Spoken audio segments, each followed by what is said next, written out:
Hey everyone, welcome back to the channel.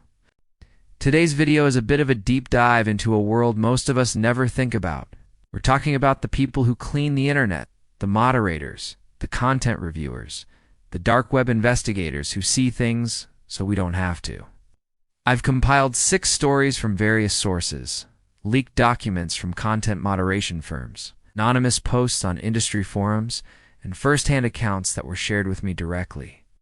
Some of these come from Reddit's or moderators' private forum, others from Discord servers where ex-employees gather to decompress, and a few from places I probably shouldn't mention by name. These stories aren't just about disturbing content, they're about what happens when you stare into the abyss long enough when the things you're supposed to delete start following you home. When the firewall between your job and your life begins to crack, I've arranged these in a specific order. They build on each other in ways you'll understand as we go. So settle in, maybe grab some headphones, and whatever you do, don't skip ahead. These stories need to be heard in sequence. And if you end up enjoying this series or if it keeps you up tonight, do me a favor and hit that like button and subscribe. It really helps the channel grow, and there's plenty more where this came from. Alright, let's begin. Story 1. The training video. Here's something most people don't know. Before content moderators at major tech companies can review real posts, they have to watch a training video. It's not the usual corporate safety video. This one is designed to desensitize them, to prepare them. It contains real content that was flagged and removed from the platform, organized by severity. Level 1 is spam and nudity. Level 5 is, well, you can imagine. This story comes from a moderation forum that was briefly public in 2019 before being locked down. It was posted by someone using the handle Watcher in the Void who claimed to work for a major social media platform. The thread was deleted within 48 hours, but several people archived it. I'm reconstructing it here as faithfully as possible. The post began simply. There's a 6th level. They don't tell you about it in orientation. According to Watcher in the Void, they started their job like everyone else, nervous. It's idealistic, thinking they'd be deleting hate speech and fake news. The training took place in a windowless room with 20 other new hires. An HR representative who introduced herself only as Karen explained that they would be viewing disturbing content, that support would be available, and that they could leave at any time. Then the lights dimmed, and the video began. Levels 1 through 3 were manageable. Pornography, violence in video games, racial slurs in comment sections. Level 4 made people shift in their seats, real violence, animal cruelty, footage from war zones. The woman next to Watcher in Void got up and left. She wasn't the only one. Level 5 was worse, much worse. Watcher in the Void didn't describe it in detail, only said that it involved children and that 2 more people walked out. The video was grainy, silent, except for a time stamp in the corner that kept incrementing. The HR rep's expression never changed. Then came the part that wasn't supposed to happen. After Level 5 ended, the screen went black for a moment. Watcher in Avoid assumed it was over. But then text appeared. Level 6. Internal only confirm authorization. The HR rep stood up abruptly, moved toward the laptop connected to the projector.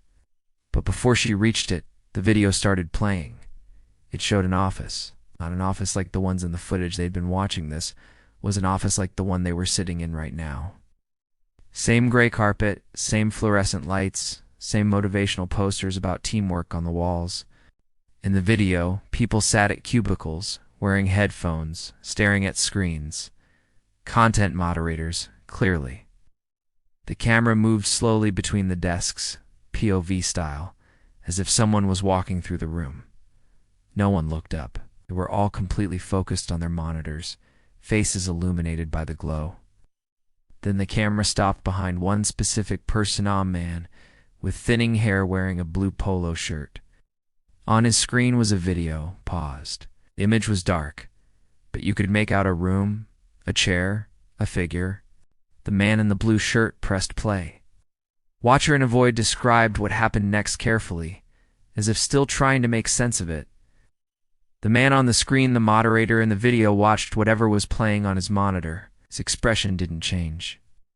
But after about 30 seconds, he reached up and removed his headphones, set them down gently. Then he stood, walked calmly to the window at the far end of the room, opened it, and climbed out. They were on the 7th floor. In the training room, someone gasped. The HR rep had reached the laptop now, was frantically pressing keys. But the video kept playing. The camera in the footage moved to another desk. A woman this time, blonde, wearing glasses. Same thing, she was reviewing something on her screen. After a minute, she stood up, walked to the supply closet, came back with a box cutter, and methodically opened her wrists at her desk. The blood looked black under the fluorescent lights. Another moderator, another death, then another. The HR rep finally ripped the power cord from the wall. The screen went dark. The lights came on. 11 people remained in the training room out of the original 20. Karen F., that was even her real name, was pale but composed. She cleared her throat. What you just saw was not part of the authorized training material. It was a test file that should have been deleted years ago. You will not speak about it to anyone per your NDAs. You will receive an additional compensation payment for this incident. Are there any questions? No one spoke. Good. Training resumes tomorrow at 9. You're dismissed. Watcher and Void stayed at the job for 3 more months. Oasis. They never saw Karen again. Apparently she'd been reassigned. The 11 people from that training session stayed in touch informally, a shared trauma bonding them. Damn. They never talked about the Level 6 video directly, but they all knew. Over the next year, 7 of the 11 quit. 1 moved to a different country and deleted all their social media. 2 refused to answer messages. And 1, a guy named Marcus who'd sat in the back row, was found dead in his apartment. Officially, it was a suicide. He'd hanged himself from a ceiling fan. But according to Watcher and Avoid, when they went to Marcus's funeral, his sister pulled them aside. She said the police had found Marcus's laptop open on his desk. He'd been watching something when he died, something that had been playing on loop for an estimated 6 hours based on the system logs. The file was corrupted, unrecoverable. But the file name was visible. level_6_final.mp4. Watcher and the Void's post ended there. They never posted again under that username. The account was deleted 3 days after the thread was archived.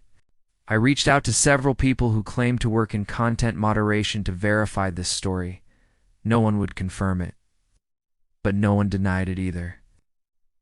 One former employee of a major platform would only say, "Some training videos are designed to prepare you.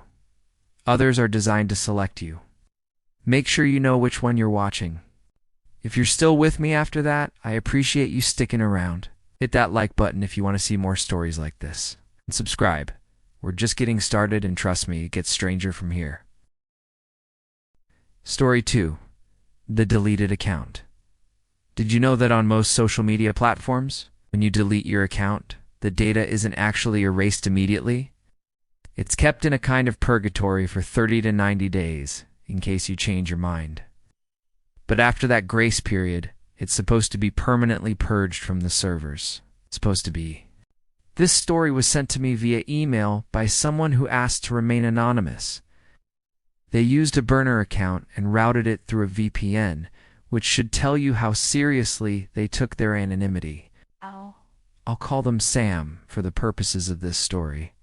Sam worked as a Tier 3 content moderator at the highest level before management. Tier 3 moderators handle the worst cases, the ones that can't be processed by AI or Tier 1 and 2 reviewers. They also handle special requests, legal investigations, subpoenas, and account deletions that flag the system for manual review. One Tuesday morning, Sam's queue showed an unusual case. The ticket read, "Account deletion requires manual verification flag code, Erebus." Sam had never seen a flag code like that before.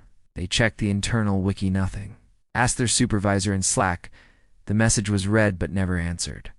The account in question belonged to someone with the username watchfuleye_2019. It had been created 4 years ago and had 0 posts, 0 followers, 0 following.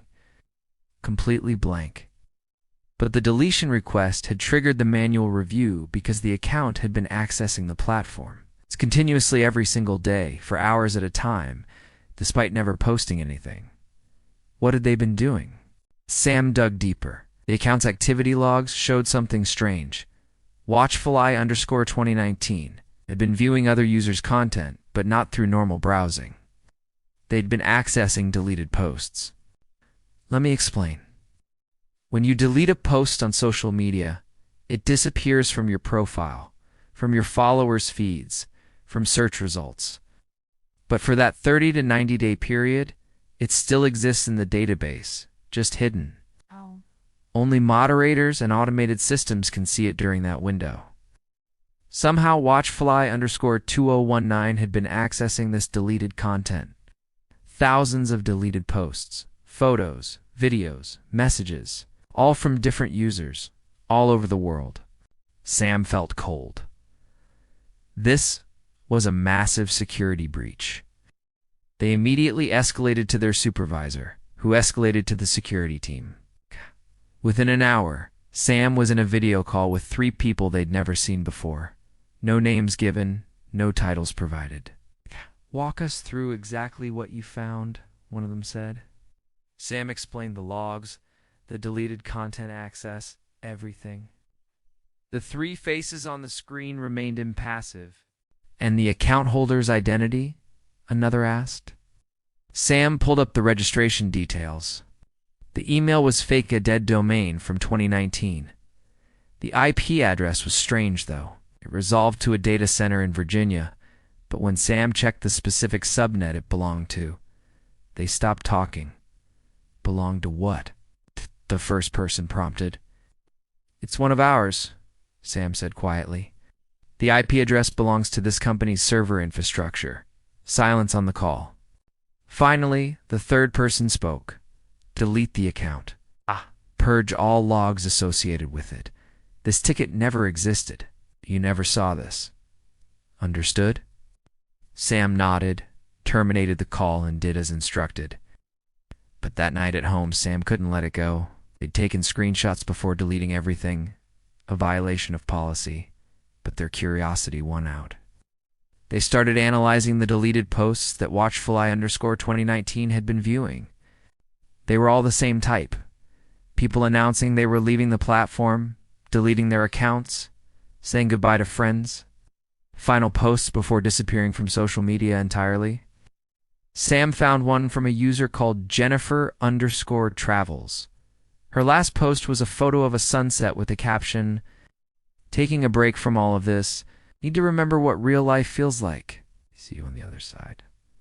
The post was from 3 years ago. Sam searched for Jennifer's account. Deleted.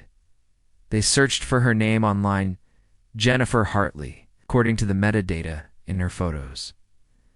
They found an obituary. Jennifer Hartley had died 2 years ago. Car accident. Sam checked another deleted account from the list, another obituary, then another. Same pattern, 7 accounts. 7 final posts about leaving social media. 7 people dead within 6 to 24 months of deleting their accounts. Could be coincidence? People die? But 7 out of 7? Sam's hands were shaking now. They went back to the screenshots of watchfuleye_2019's activity. The account had been viewing these deleted posts repeatedly, sometimes dozens of times per day, like someone checking in on them, keeping track. But the account had only been active for 4 years. Sam expanded the search, looking for similar accounts, other blank profiles, accessing deleted content. They found 16 more, all created at different times over the past decade, all following the same pattern. No posts, no followers, just silent observation of deleted content, all linked to the same Virginia data center IP range. And all of them were still active right now, except for watchfuleye_2019. Sam took another screenshot, then deleted all their evidence and shut down their computer. The next morning, they arrived at work to find their badge wouldn't open the door. Their login credentials were deactivated. An email was waiting on their personal phone. Due to organizational restructuring, your position has been eliminated. Final paycheck will be processed within 30 days. All company property must be returned immediately. Your NDA remains in effect. Sam never worked in content moderation again. They moved to a different city, got a job in retail, kept their head down. But about 6 months ago, Sam decided to check something. They created a burner account on the platform just to look around, they said. They searched for their old account, the one they'd had for years before working at the company. It was gone, deleted, but Sam had never deleted it. They tried to log in, account not found. They checked cached Google results for their old posts, all dead links. Out. It was like they'd never existed on the platform at all. That's when Sam decided to reach out to me, to tell someone this story before. Well, before whatever happens next. The email ended with this line: "If you're reading this," then I clicked send. "I'm not sure I will. But if I do, and you post this, and something happens to me, you'll know why. And maybe document it, just in case. So there's a record somewhere. I posted the story." That was 6 weeks ago. Sam hasn't responded to any of my follow-up emails. I've tried calling the number they provided, disconnected. I even did some searching online for anyone matching the details they gave me. Nothing. Make of that what you will. If you're still here, thanks for listening. Hit that like button and subscribe. These stories need to be heard, and your support keeps them coming. Story 3. The pattern recognition. Here's a fact about dark web monitoring that should concern you. There are teams of people employed by governments and private security firms whose entire job is to crawl the dark web looking for illegal content. They use specialized software that indexes sites on the Tor network, I2P, Freenet, all the hidden corners of the internet. And sometimes that software finds patterns that aren't supposed to exist. This account comes from a podcast interview I conducted last year that was never published. The interviewee was a former analyst for a company that contracted with law enforcement agencies to monitor dark web marketplaces. She agreed to talk if I kept her identity completely anonymous, no name, no location, no identifying details. I'll call her Diana. Diana's job was to monitor forums and marketplaces where illegal goods were sold. Drugs, weapons, stolen data, the usual. The software would flag new posts automatically. She'd review them, categorize them, and forward anything relevant to the appropriate agencies. It was monotonous work, she said. After a few months, you could categorize a post in seconds. Drugs D, weapons ATF, stolen credit cards FBI Cybercrimes Division. You stopped thinking about what these things meant in the real world. It was just data. Then she started noticing something odd. There was a user on one of the forums who went by archivist_7. They never bought or sold anything. They just posted in threads, always asking the same type of question. Do you have documentation? Are there records? Has this been verified by independent sources? Diana thought it was strange but not alarming. Maybe archivist_7 was a researcher or a journalist. The dark web attracted all types. But then she noticed archivist_7 was doing this across multiple forums, in threads about completely unrelated topics. A thread about stolen medical records? Do you have documentation? A thread about a murder-for-hire service? Are there records? A thread selling access to hacked security cameras? Has this been verified? It was like they were collecting something, but Diana couldn't figure out what. She started tracking archivist_7's activity manually, outside her official duties. This was against protocol, but her curiosity was eating at her. Over 3 months, she documented 247 posts from archivist_7 across 19 different forums and marketplaces. Every single post was asking about documentation, records, or verification. Then one day, archivist_7 posted something different. It was in a thread about a recently shut down child exploitation site. I won't name it, but it had been all over the news. Someone in the thread was lamenting its closure, and archivist_7 replied, "Don't worry, it's been archived. Everything is preserved." Diana's blood ran cold. She immediately escalated this to her supervisor, expecting urgent action. Instead, her supervisor read the message, closed the laptop, and looked at her with an expression she couldn't read. "Drop it," he said. "What?" I said, "Drop it. Don't track this user anymore. Don't include them in your reports. Just let it go." But they're admitting to Diana. His voice was hard now. "This is above your pay grade. Way above. Forget you saw it. She should have listened." She didn't. That night, using her home computer and a Tor browser, Diana accessed the dark web forums and started searching for archivist_7's other posts, the ones she'd documented. She wanted to understand what they were doing. What she found was disturbing. Archivist_7 had been active for at least 7 years, possibly longer, under different usernames. And they weren't just asking about documentation, they were providing it. Links to encrypted cloud storage, references to databases, coordinates to physical locations where records were supposedly hidden. It was like archivist_7 was building a library, a comprehensive archive of every terrible thing on the dark web. But why? Diana found her answer in an old forum that had been inactive for 3 years. In a thread from 2018, someone had asked archivist_7 directly, "Why do you do this?" The response was chilling. Because deletion is not the same as prevention. When we erase evidence of atrocity, we don't eliminate atrocity, we eliminate accountability. I preserve what others wish to forget, so that one day, when the reckoning comes, there will be no denials. The archive remembers what humanity wishes to forget. Diana sat back from her computer, shaking. This person or group, she couldn't be sure, was preserving records of crimes specifically to ensure they could never be denied or forgotten. A dark mirror of historical archives, but for the worst aspects of human nature. She should have stopped digging there. But she made one more search. She looked for mentions of archivist_7 in law enforcement databases, classified reports, anything her company had access to through their government contracts. She found one hit. A classified memo from 2016, heavily redacted. But the non-redacted portion said enough.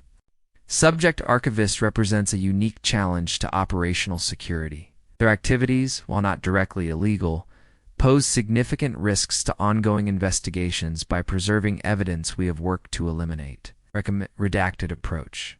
Priority. Medium high. Diana read it 3 times. They knew.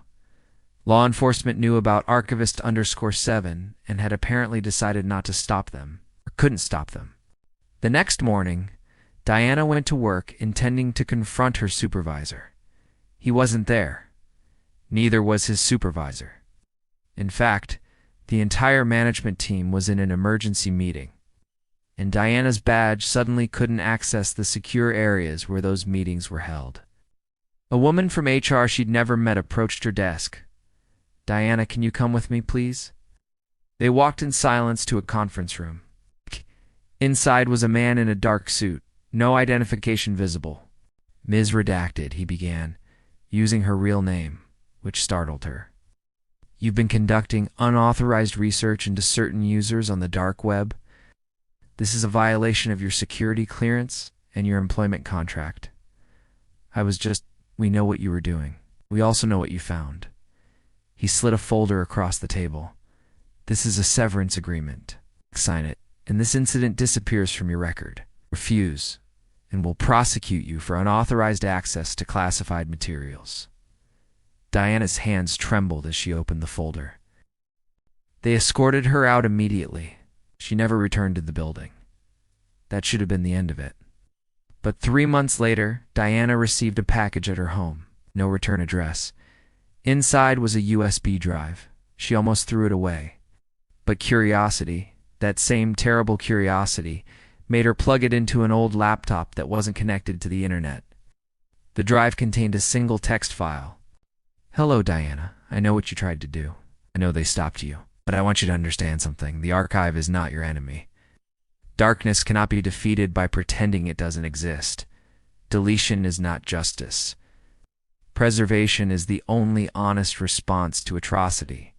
You were right to look for me. You were right to be disturbed. But you were wrong about one thing. This isn't above your pay grade. It's above everyone's. Because the question isn't whether the archive should exist. The question is, who gets to control it?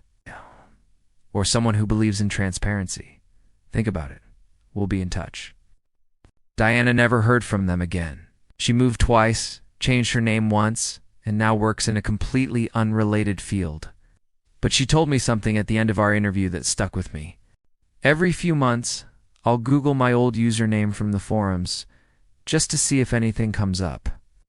And every single time, without fail, there's a new result.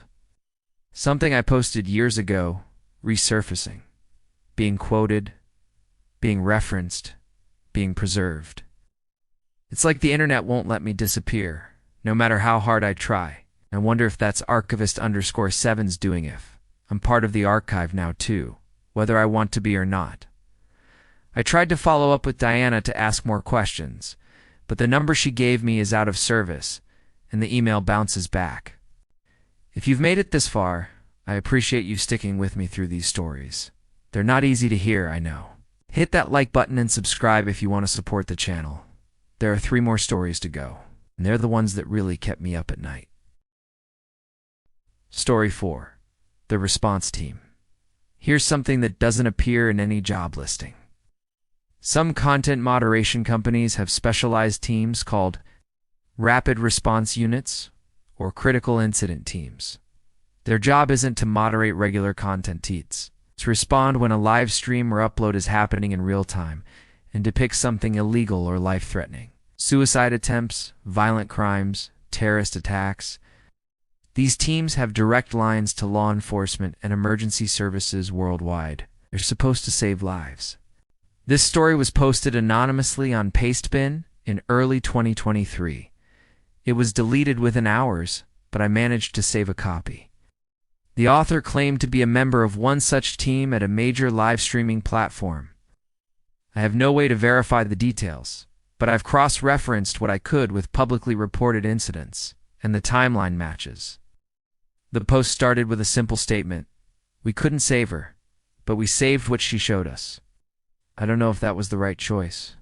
The author, I'll call them Parker, explained that they worked the night shift for a rapid response unit, monitoring flagged live streams from midnight to 8 a.m. Pacific time.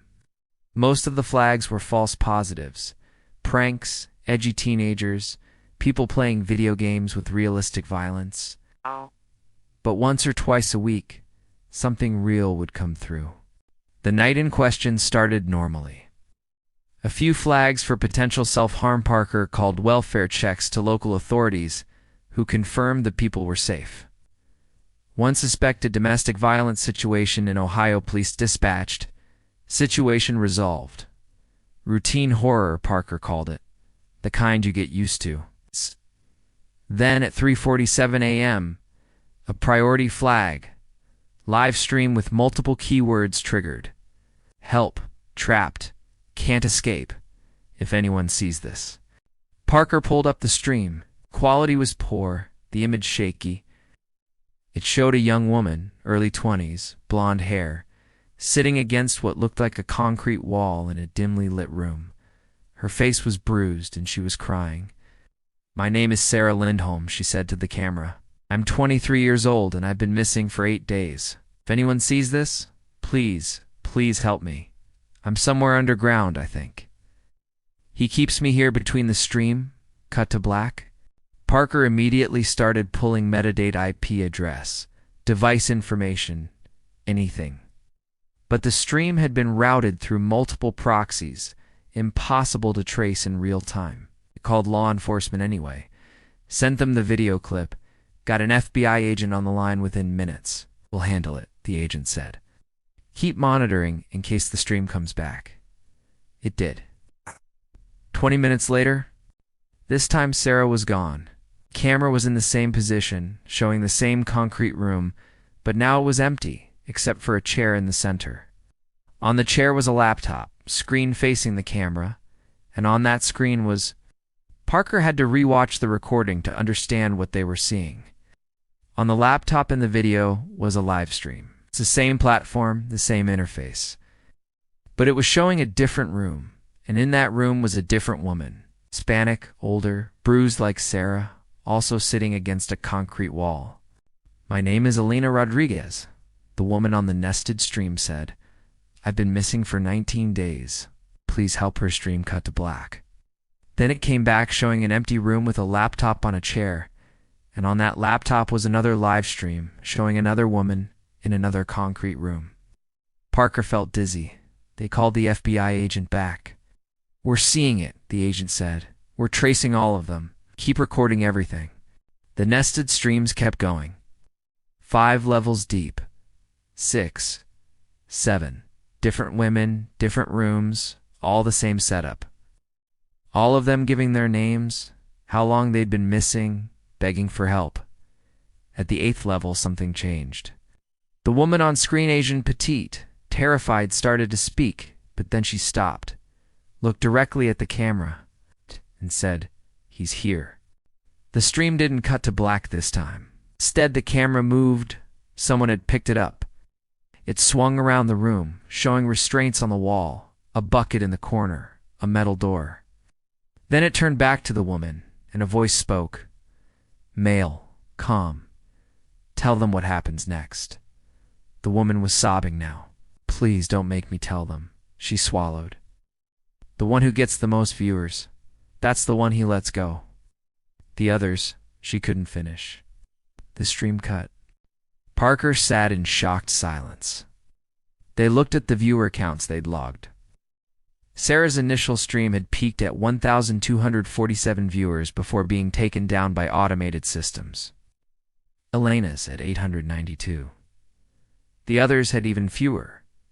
These were middle-of-the-night streams, getting flagged and removed within minutes. But the 8th level, the one with the Asian woman, had only reached 127 viewers before cutting off. Parker's phone rang. "The FBI? We need you to do something, and it's going to sound insane," the agent said. "But we need you to let the stream stay up." "What?"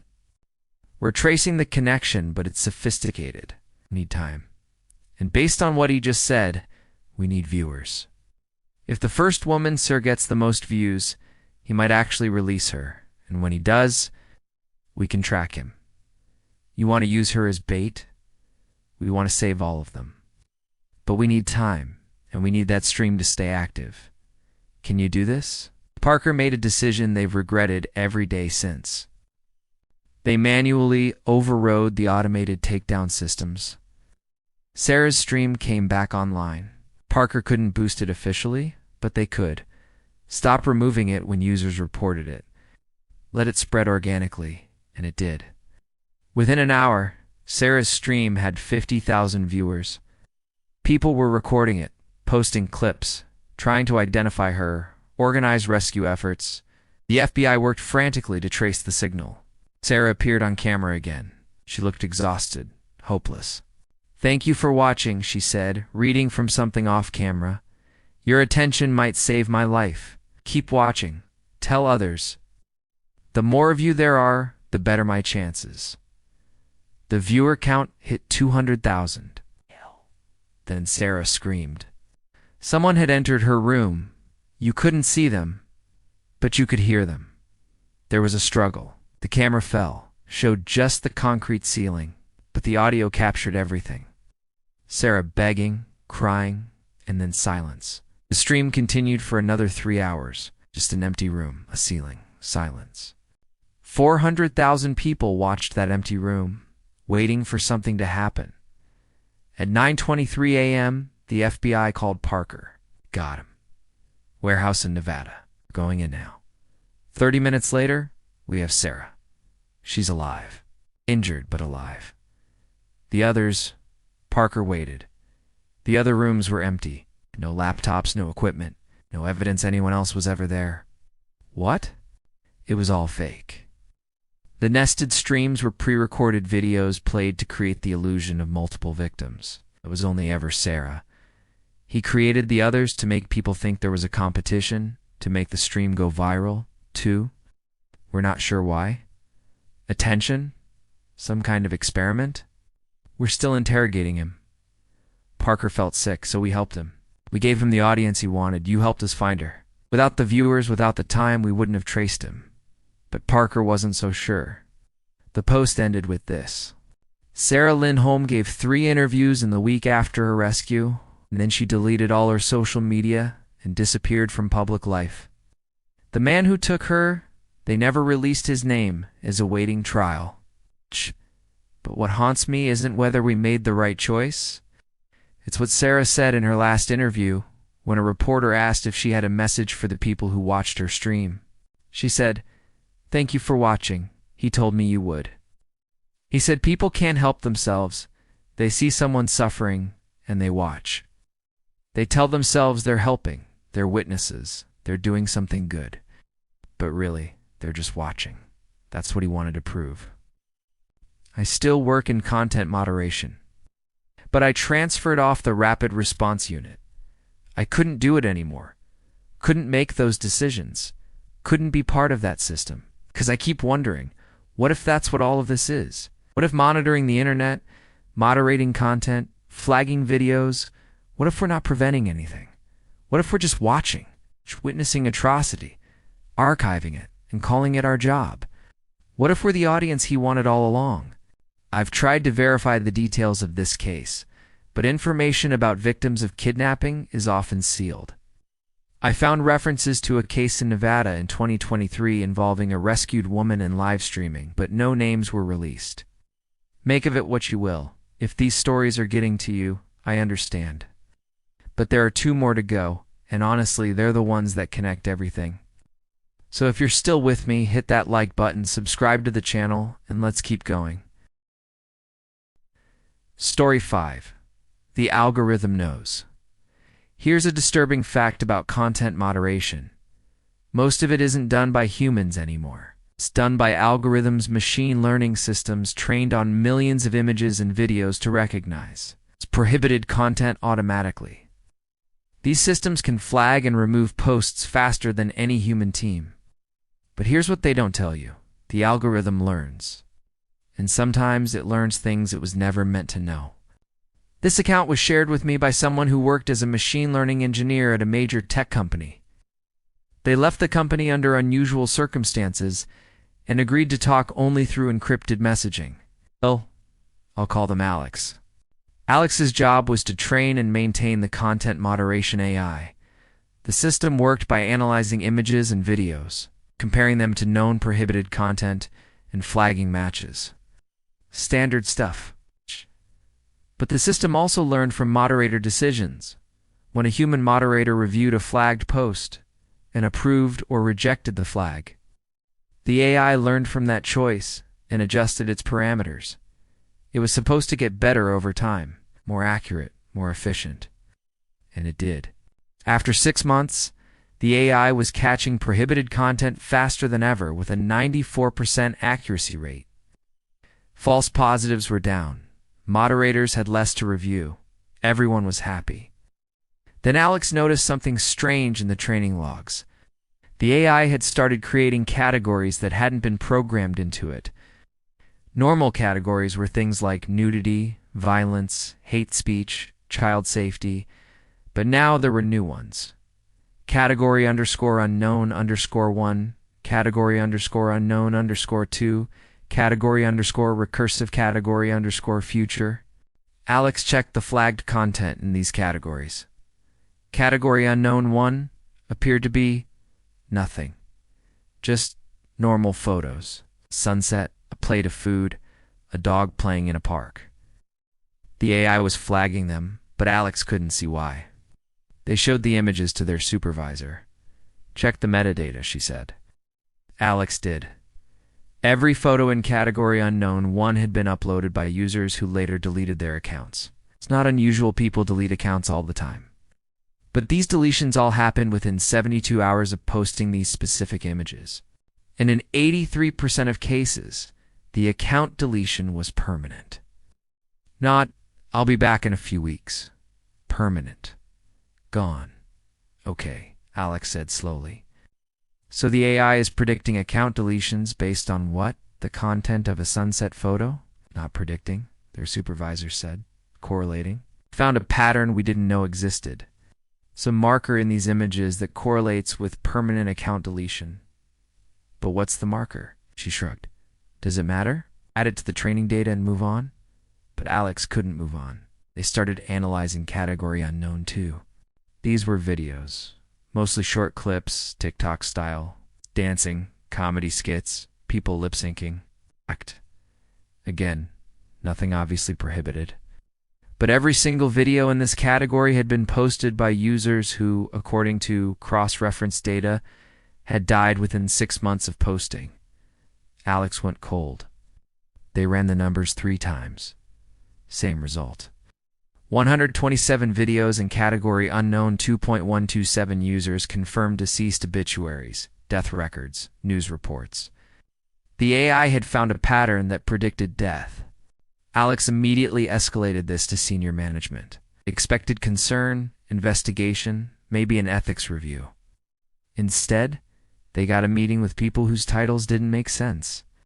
Predictive behavior analyst, pattern recognition specialist, long-term outcome researcher. "What you found," one of them explained, "is expected." The AI is designed to recognize patterns. Sometimes those patterns correlate with real-world outcomes. "It's predicting when people are going to die," Alex said. "It's identifying markers in behavior and content that correlate with life events." Yes, this isn't unusual. Medical AI can predict heart attacks from walking patterns. Behavioral AI can predict divorces from text message frequency. Your system found a visual marker that correlates with mortality risk. Fascinating, actually. Shouldn't we warn these people if the AI can see they're at risk? Based on what data? An algorithm flagged their dance video? That would cause panic, lawsuits, and accomplish nothing. The pattern exists, but the causation is unknown. For all we know, people who are terminally ill post certain types of content. Or people experiencing depression. Or it's complete coincidence. Then what do we do with this information? The person smiled. "We learn from it. Keep training the system. Let's see what else it can find." Alex should have quit right there. They didn't. Over the next 3 months, the AI developed 6 more unknown categories. Alex documented all of them. Category _unknown_3. Images posted by users who would be arrested within 1 month. Category _unknown_4. Videos posted by users who would be hospitalized within 2 weeks. Category _recursive. Posts that would later be deleted and re-uploaded by different users. Possible copyright violation. But the AI flagged them before the re-upload happened. Category _future. This one was the worst. Category future contained posts that the AI flagged as prohibited, but when human moderators reviewed them, they found nothing wrong. Clean content. No violations. Alex checked the timestamps. The posts were being flagged an average of 48 hours before they actually violated policy. Let me explain. Someone would post a normal photo on Monday. The AI would flag it on Monday as category future. Human moderators would review it, find nothing wrong, approve it. Then on Wednesday, the same user would edit the post, change the caption, add a hashtag, modify the image slightly, and now it violated policy. So the AI was predicting policy violations before they happened. How is this possible? Alex asked during another meeting with the pattern recognition specialists. "We're not sure," one admitted. "Best theory is that the AI has identified behavioral markers that predict future edits. Maybe subtle patterns in the user's posting history, time of day, language patterns. It's extrapolating." Or, another person said quietly, It's learning from the feedback loop. What feedback loop? When we flag a post as category future, the user sees it's under review. Maybe that triggers them to edit it, to try to fix whatever they think is wrong. So the AI isn't predicting the future, it's creating it. The room went silent. Alex felt sick. So we're changing behavior by observing it. We're influencing outcomes. Potentially, that's insane. You have to stop this. Why? The question came from someone at the back of the room Alex hadn't noticed before. We're preventing policy violations before they happen. Isn't that the goal? The goal is to moderate content that violates policy, not to predict thoughts, not to manipulate behavior. Semantics, the person said. All moderation manipulates behavior. We remove content, users learn what's acceptable, they adjust. This just makes the process more efficient. Alex tried one more avenue. They requested access to the source code to see exactly what patterns the AI was identifying. The request was denied. They tried to export the flagged content for independent analysis. Access revoked. Within a week, Alex was reassigned to a different project, something mundane, unrelated to content moderation. Their credentials for the AI system were disabled. One of the pattern recognition specialists pulled Alex aside in the hallway. "Forget what you saw," they said. "The AI works. It's effective. It's reducing harmful content by 23% quarter over quarter. Do you want to be the person who stopped that because you're squeamish about methodology? Want to be the person who asks if we should be doing this at all? Too late. It's already running on 4 platforms, hundreds of millions of users.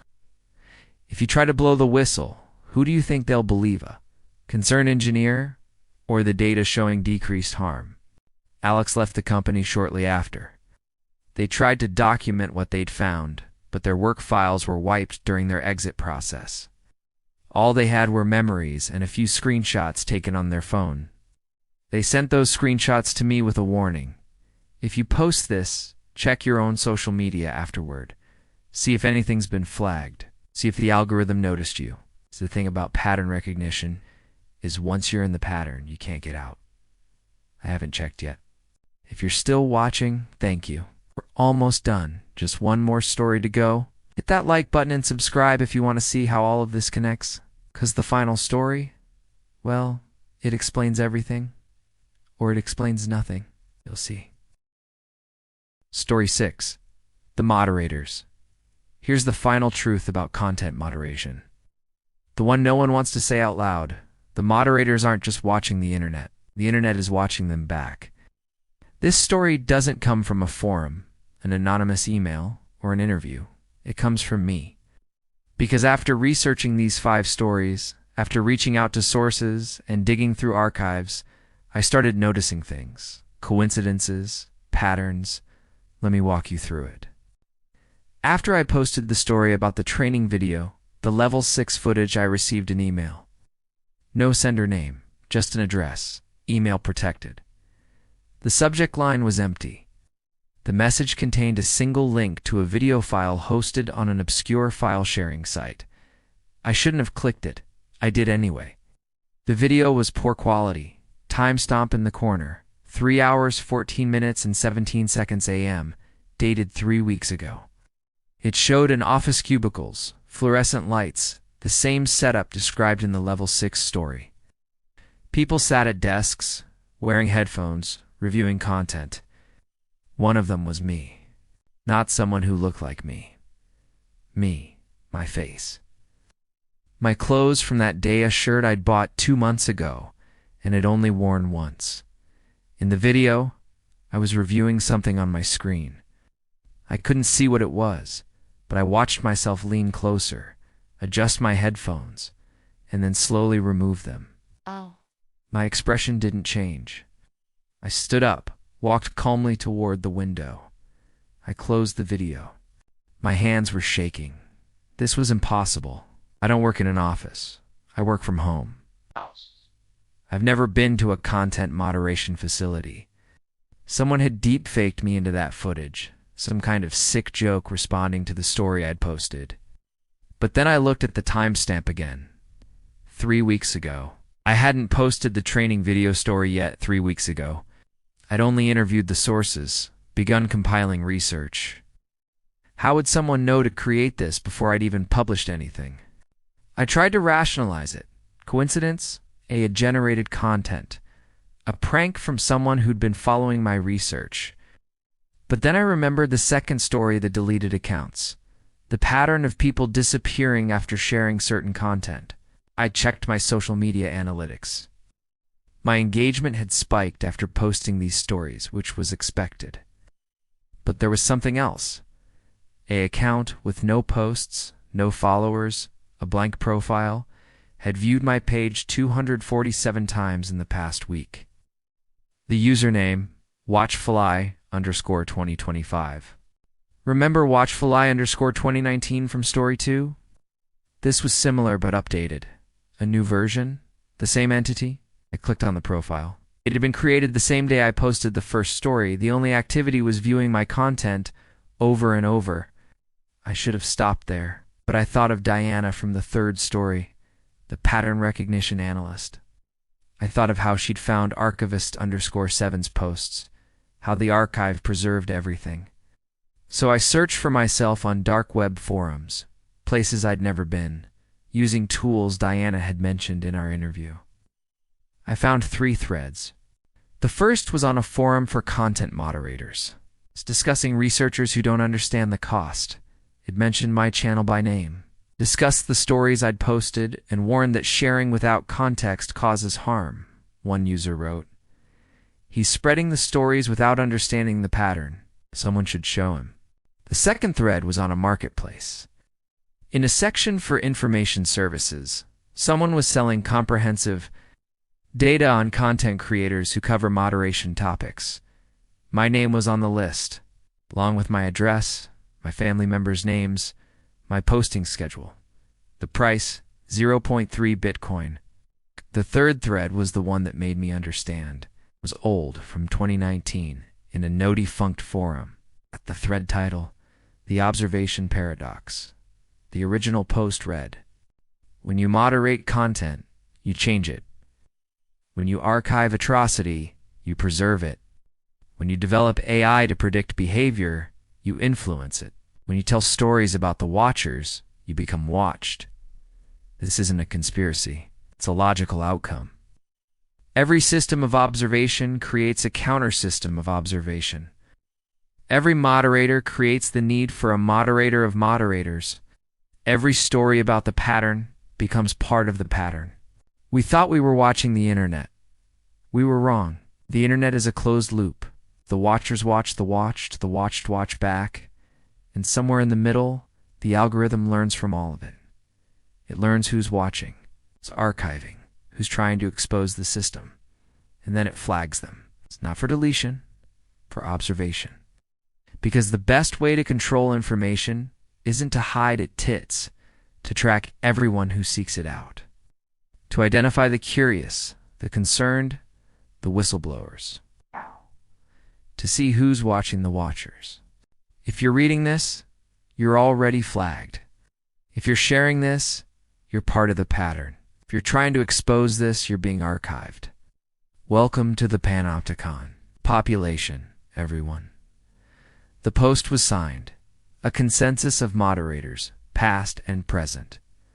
I sat back from my computer, trying to process this. Then my phone buzzed. A text from an unknown number. "You've done good work. The stories are accurate, but you're missing the final piece. Check your email." I opened my email. Oh, new message from email protected.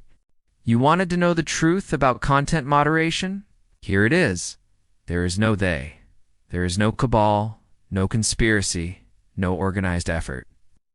There's just the system, learning and evolving. The AI doesn't work for the company works for the AI. We feed it data, finds patterns. We act on those patterns, which creates more data, which teaches the AI more patterns. Your stories? They're part of the training data now. Every view, every share, every comment tide's teaching the algorithm what content spreads, what keeps people engaged, what makes them afraid. You think you're exposing the truth? You're just creating more content to moderate. But here's the thing. You can't stop, because now you're part of the pattern. The algorithm has identified you as a spreader of this type of content. It will recommend your videos to people who engage with similar content. It will boost your reach.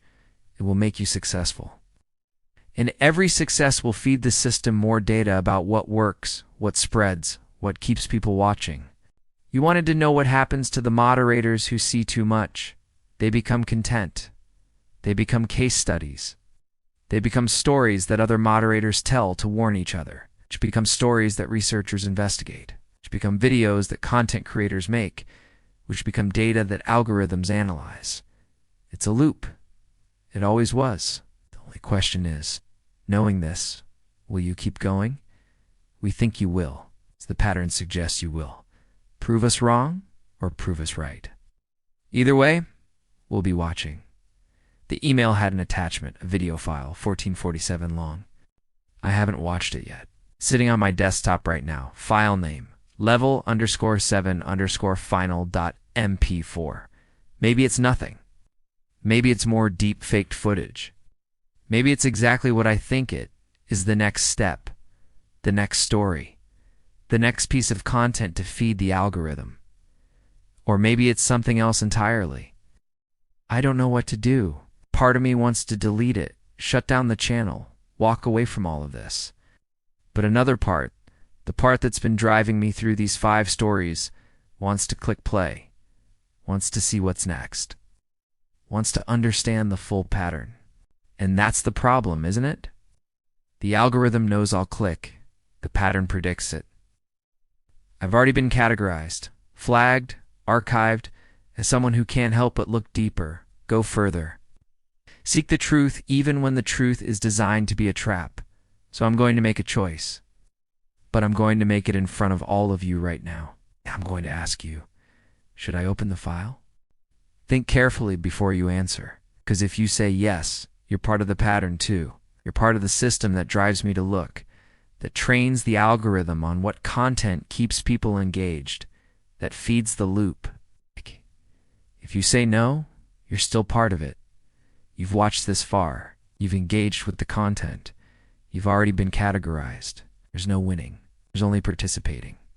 And maybe that's the final truth about content moderation. It's about the internet, about all of this. We're all moderators now. We all curate what we see, what we share, what we engage with. We all train the algorithm with every click, every view, every moment of attention. The watchers and the watched have merged into one. So I'll ask you one more time. Should I open the file? Don't answer that, because I already know what the algorithm predicts you'll say. And I know what I'm going to do. I'm going to end this video here. I'm going to leave that file unopened, at least for now, maybe forever. Not because I'm not curious, but because sometimes the only way to break a pattern is to refuse to complete it. If you've made it this far, thank you for watching. These 6 stories from the training video to the deleted accounts. From the pattern recognition to the response teams. From the predictive algorithms to this final confession, they're all true in the ways that matter. Maybe not in the literal facts, maybe not in the verifiable details, but in the pattern they represent. The cost of watching, the danger of archiving, the price of trying to moderate the unmoderatable. Hit that like button if this series meant something to you. Subscribe if you want to see what comes next, though I honestly don't know what that will be anymore. And if you're a content moderator, a dark web cleaner, someone who works in this space, thank you. I see you. We all should. Maybe don't watch too closely. Don't archive too thoroughly. Don't let the pattern consume you. Because in the end, the only thing worse than being watched is watching back.